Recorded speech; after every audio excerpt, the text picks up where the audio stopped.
Yo, welcome back to the channel. My name is LionHeartZ, and today we're going to be talking about the current state of Faze Clan as we progress through this off-season time in CS2. And listen, I'm going to be upfront and honest with you guys out the gate. I'm a huge Faze fanboy. Karrigan is like my second favorite player of all time. And if you're curious really quickly what that list looks like, it's Get Right, Karrigan, Simple, that guy in my Premier games who hasn't said a word but dropped 50 kills and 12 deaths and carried me to victory, Hiko, your mom, and your mom's boyfriend. So anytime Karrigan and Faze are in the hunt to win a championship, to win a tournament, I'm right there, dude. I'm full on fanboy, and I want Karrigan to stack up that trophy shelf. In my opinion, he's the greatest in-game leader in the history of Counter-Strike. And to open up CS2, this first inaugural season, Faze definitely dominated. They were the best team for a large stretch of this last year or so. But despite all that dominance, there have definitely been stumbling points. The biggest one obviously being the blown major final at Copenhagen, where they relinquished that title to Na'Vi, even though they really should have been able to pull that one through. They were the better team, but they choked in that best of three, let's just call it what it is. And afterwards, they definitely continued to have some problems. They were followed up with a win at Chengdu, but that was honestly a weaker field and was right after the major, so your Kajin team's pretty exhausted after the biggest event of the year. And then afterwards, they ran off a string of just kind of so-so appearances where they made the playoffs but bowed out early instead of making deep runs like many people anticipated. So the question coming into the offseason is, should we be concerned about the current state of Faze? Because towards the end, they definitely looked a little bit rocky. They look a little bit shook up. So today, we're going to take a look at the current state of the Faze roster, the problems, the concerns going forward, and what they can do to come into the next season and reclaim that #1 spot as the best team in the world. But before we get into all that, I'm actually going to derail myself here, and we're going to do a special announcement. Today, instead of subscribing, maybe becoming a channel member, maybe leaving a like or a comment, I want you guys to do me a favor, go into the description, and take a look at my Twitch channel. I stream Sunday through Friday at 8:30 p.m. Pacific Standard Time. I play mainly Counter-Strike. We're also going to be doing some Elden Ring soon. And listen, I do a lot of streaming. It's something that I really do enjoy. Sometimes when I'm playing Counter-Strike, I'm sitting there getting pissed out of my mind, raging at the game. Other times, we're playing casuals, we're playing competitive, and I'm shoutcasting randoms doing insane things in the clutches. It's all a good time. It's all in good fun. If you want to pop in, talk about esports, talk about the game, or talk about gaming in general, I'm there pretty much every night. So if nothing else, if you guys could go over there, drop me a follow, maybe drop by during one of the streams, I would really appreciate it. Other than that, let's go ahead and get on with the video.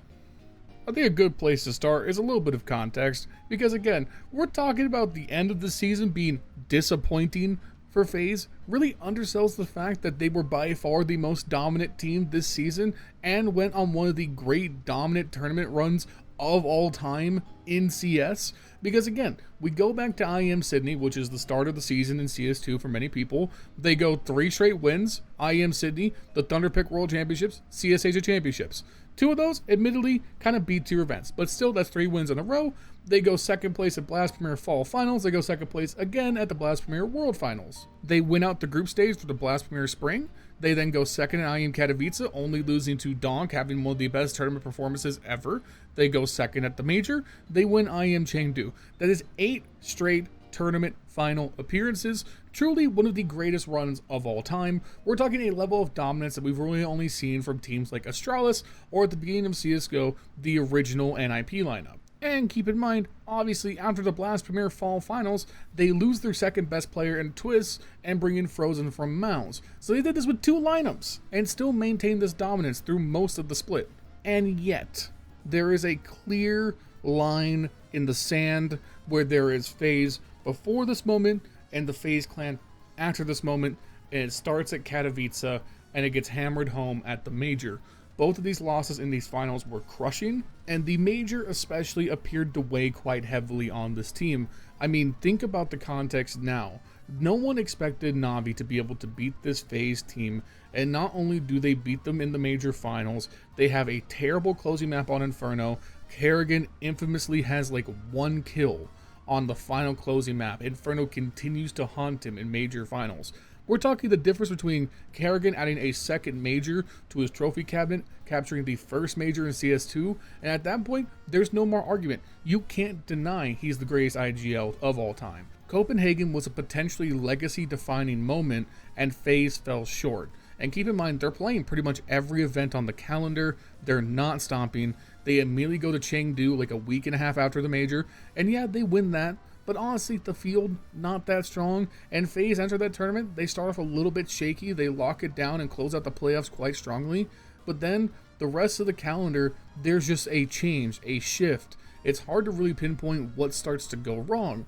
But for the next 3 events, Pro League, IEM Dallas, and the Blast Premier Spring Finals, FaZe do not look the same, and that's where things start to get a little bit concerning. So let's start with what really looks different between the FaZe at the beginning of the split and FaZe at the end, and we're going to start with the man who should be leading the way, the star player who at one point looked like he would run away with being the best player in CS2 to start. I'm of course talking about Ropz. I think a massive contribution to FaZe dominating the beginning of CS2 so much was their ability to adapt to the new environment and not bring in the baggage of CSGO into CS2. They were able to very fast look at this game at a clean slate, play the game as presented, and not try to force whatever they were doing in CSGO that was working to work in this new environment. And Ropz was at the forefront of that. While so many people were complaining about the obvious issues with hit reg, lag compensation, peeker's advantage, you had players like Ropz who put their head down and grinded as hard as possible to adapt. And we saw those dividends. He looks insane to open up the year. He's averaging much higher than his career averages. He's putting up 1.2, sometimes 1.3 ratings. He's going from being a great star player, definitely a top 15, top 20 player in the world, to where he's the clear and away #1 player in the world, pretty much all the way up until Donk bursts onto the scene in Katowice. And Ropz pre and post Katowice and the major just doesn't look the same. It's really hard to pinpoint what goes wrong here, whether it's fatigue, a change in mentality, Ropz not really having the same faith in himself he did before, but Ropz's production takes a sharp and noticeable decline, from averages in the 1.2 range to down to 1.05s, down to 1.1 range. It's still great production, but you get to some of these key moments and we're watching maps where he's gone completely missing. Moments where you expect Ropz to put up huge numbers, like back at ESL Pro League in the quarterfinals against Vitality. We open up on Nuke, and FaZe get absolutely trounced 13-3, and there's Ropz at the bottom of the scoreboard, only 6 kills, looking like he's just getting no production, getting hounded on ramp on the CT side, and unable to get anything going on the T side either, just completely ineffective in the biggest moment. I'm also thinking about maybe one of the toughest series to watch from FaZe all year, which was their quarterfinal match against G2 at IEM Dallas, where they got thoroughly trounced, and for the entire series, Ropz is missing at the bottom of the scoreboard, barely able to put up 16 frags over 2 maps, when he's supposed to be the guy leading the way. Meanwhile, you have m0NESY, Nico, and even Hunter putting up huge numbers against FaZe.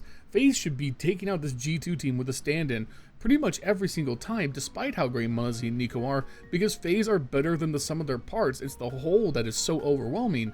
But when Ropz can't contribute, when his lurking doesn't work, this team feels so gutted, because Frozen, Brokey, they're very young players, they're inconsistent in themselves. Ropz and Rain are supposed to be the anchors, they're supposed to be these consistent threats that help keep this team afloat, while Karrigan works around the margins, works his magic in the mid rounds, and then he'd play around the big pop-off moments from Brokey, or the insane aggression by Frozen. But for some reason, towards the end of the split, the lurking seemed to really not work as much for Ropz, and I gotta wonder if maybe he just needed a break, maybe he was getting fatigued, but I do think lurking is just a little bit harder to pull off in CS2. I feel like the game is just a lot shorter, there's fewer rounds to work with, and teams are so used to getting out and playing more aggressive now. We're in just such an aggressive meta that lurking, while it can be absolutely devastating, when it doesn't work, it looks disastrous. I mean, look no further than VP and Jame for a good example of that. I think the other thing that definitely started to go wrong for FaZe towards the back half of the split and has me a little bit concerned is this insistence on FaZe trying to play every map in the pool. This is something that Karrigan has stressed several times, that he wants FaZe to be a team that plays all 7 maps, but I think it's just not very practical. I can't really think of many dynastic teams in CSGO that were able to play the entire map pool. It just seems safer, more reliable to say, hey, this is our worst map, we don't want to play it. Just have a permaban that you know you're not going to do well on, and work around the pick bans from there. Karrigan is arguably the best map pick ban player in the history of the game, so I know that he's going to do well regardless. Even if they have a permaban, he's going to work the pick ban to put FaZe in a favorable situation as much as possible.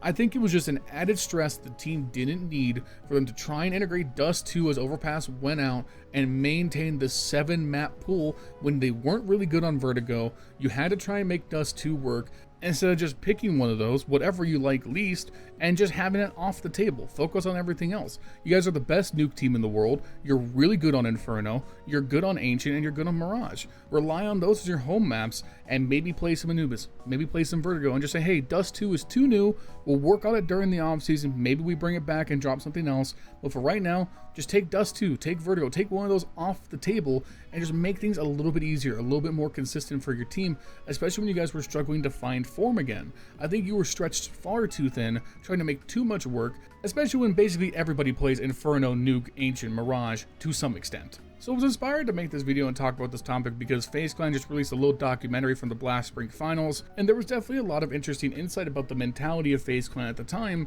and I get the feeling that while they were definitely beat down towards the end of the season, I think we can chalk a lot of this up to fatigue from the schedule, and them never really getting a true chance to reset after the major loss. It was just one event after another, traveling constantly all over the world, Copenhagen to China, back to Europe, and then to America, and then back to London. Like, that definitely wears you down no matter how seasoned you are, how long you've been doing this, it's gonna get to you eventually. So I do think FaZe Clan are going to bounce back in the next split. I have no reason to think that this team has run out its course or they need to make a roster change, but they definitely need to look at some things and maybe consider some retooling. I would like to see Ropz take a little bit more of an aggressive, more proactive role within the team. I would like to see Frozen step up his production to try and match what Twist was trying to output. I would like to see Karrigan embrace a slightly smaller map pool, constrict things down a little bit, and keep that simple, straightforward calling style that has defined his career. Don't let things get too out of control. Rely on the fact that you are playing with some of the best players in the world, and you know how to best place those pieces on the board to create chaos and create opportunities for victory. I think a lot of people are starting to question just how much longer this FaZe Clan roster will continue. Obviously, Karrigan and Rain have been with the team for a long time. Rain has been here forever. They're both not getting any younger, so I think people are starting to question whether the Overton window for the Karrigan system is starting to close. And I think, well, to some extent, age is going to come for him eventually. That's just the reality.